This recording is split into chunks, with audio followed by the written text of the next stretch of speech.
ரிஷப ராசி நேயர்கள் மிக அற்புதமாக இருக்கும். பாடங்களும் பண்புகளும் படிப்புகளும் உங்களுடைய கவிதை திறனும். உதாரணம் எடுத்துங்களேன், தாயாரோட உடல்நிலையில் கவனம் இப்போது தேவை, அல்லது மாமியாரில் உடல்நிலை கவனம் தேவை. அதுபோல் அரசாங்க சப்போர்ட், அதாவது உதாரணம் அரசாங்கத்துக்கு அப்ளிகேஷன் போட்டிருக்கிறவங்க, அல்லது வேலைக்கு அப்ளிகேஷன் போட்டுருவங்க, அரசாங்க டிஎன்பிசி எக்ஸாமுக்கு படிக்கிறவங்க சிறப்பாக படிப்பீர்கள்.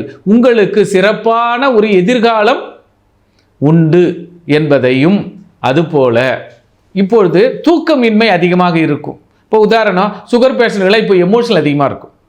அப்போ உங்களுடைய எமோஷனை குறைச்சிக்குங்க. அது குறைச்சது மட்டும் இல்லாமல் பெண்களிடம் மிக பக்தியுடன் மரியாதையுடன் நடந்துங்க. யாரெல்லாம் எடுத்து எடுத்து பேசிடாதீங்க. ஏன்னா இந்த வாரம் அரசாங்க உத்தியோகத்திற்கு படிப்பு சிறப்பாக இருக்கும். அதே நேரத்தில் பெண்களிடம் ஆசீர்வாதம் வாங்கி கொண்டு படியுங்கள். உங்கள் படிப்பு மேம்படும். உத்தியோகத்திற்குண்டான மூலபலம் அதிகமாக இருக்கும். மனம் அலைபாய விடாதீர்கள்.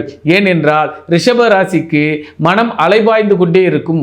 ஒரு நிலைப்படுத்தி படித்தால் நீங்கள் உங்கள் வாழ்விலும் உங்கள் வளமிலும் முக்கியமான முடிவுகள் சிறப்பாக இருக்கும்.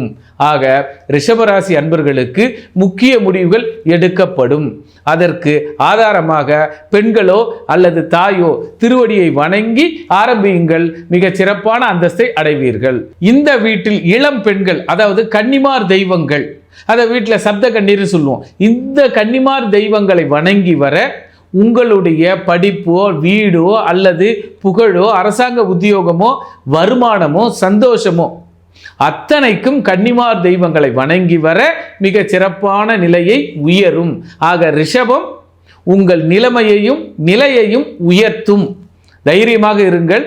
ஆனால் பெண்களை வழிபடுங்கள்.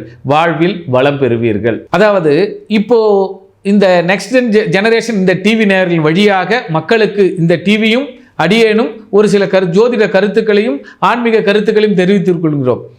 இப்போ குறிப்பிட்ட இந்த செய்திகள் அத்தனையுமே அவரவர் ஜாதகத்தின் ஏற்ப சற்று ஏறுதலும் குறைதலும் இருக்கும். ஆக இந்த டிவியின் வழியாக நல்ல செய்திகளை கேட்போம், நல்லதை பார்ப்போம், நல்லதோடு உறவாடுவோம். ஆக இந்த டிவியையும் ஜோதிட ஆலோசனைக்கு என்றும் உங்கள் கேதுவின் காதலன். நன்றி, நமஸ்காரம்.